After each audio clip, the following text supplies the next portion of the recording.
ಇದೆ? ನೈರಾ, ಅಲ್ಲಿ ನವರಾತ್ರಿಗೆ ತಯಾರಿ ಮಾಡ್ಕೋತಿದ್ದಾರೆ. ನವರಾತ್ರಿ ಅಂದ್ರೆ ಏನು?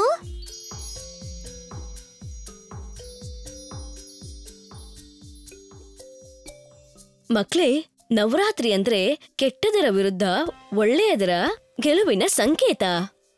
ಈ ಹಬ್ಬನ 9 ದಿನ 9 ರಾತ್ರಿಗಳು ಆಚರಿಸ್ತಾರೆ. 10ನೇ ದಿನ ದಸರಾ ಹಬ್ಬವನ್ನ ಆಚರಿಸ್ತೀವಿ. ಹಬ್ಬನ ಮುಗಿಸೋದಕ್ಕೆ ಬನ್ನಿ ಕೆಳಗಡೆ ಹೋಗಿ ಅಲ್ಲೇನಾಗ್ತಿದೆ ಅಂತ ನೋಡ್ಕೊಂಡ್ ಬರೋಣ.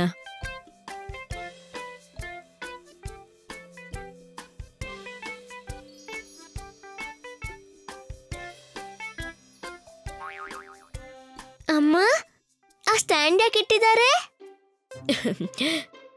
ನೈರಾ, ಅಂಬಾದೇವಿಯ ಮೂರ್ತಿಗೆ ಇಲ್ಲಿ ಪೂಜೆ ಮಾಡ್ತಾರೆ. ನಾವೆಲ್ಲರೂ ಕೂಡ ಇದೇ ಮೂರ್ತಿ ಮುಂದೆ ಡಾನ್ಸ್ ಮಾಡ್ಬೇಕು. ಎಂತ ಡಾನ್ಸ್ ಮಾಡ್ಬೇಕು ಅಮ್ಮ? ನನಗ್ ಗೊತ್ತು ಡಾನ್ಸ್ ಅಲ್ಲಿ ಎಷ್ಟೋ ತರ ಇದೆ ಅಂತ.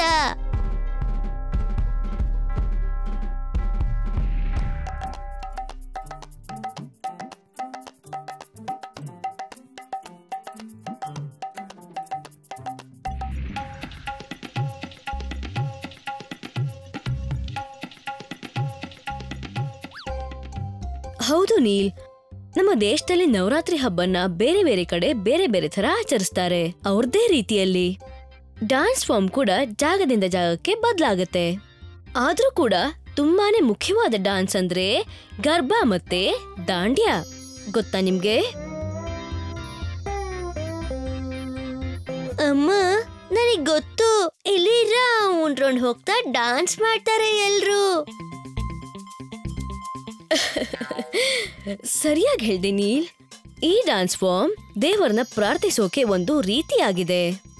ಹಾಗೆ ಇದನ್ನ ಎಲ್ಲರೂ ಇಷ್ಟ ಕೂಡ ಪಡ್ತಾರೆ. ನೀವು ಕೂಡ ಡಾನ್ಸ್ ಅಲ್ಲಿ ಪಾರ್ಟಿಸಿಪೇಟ್ ಮಾಡ್ತೀರಾ? ಮಾಡ್ತೀವಿ. ವೆರಿ ಗುಡ್ ಮಕ್ಳೇ, ನಾವು ನಾಳೆ ಹೋಗಿ ಡಾನ್ಸ್ ಮಾಡೋಣ, ಆಯ್ತಾ?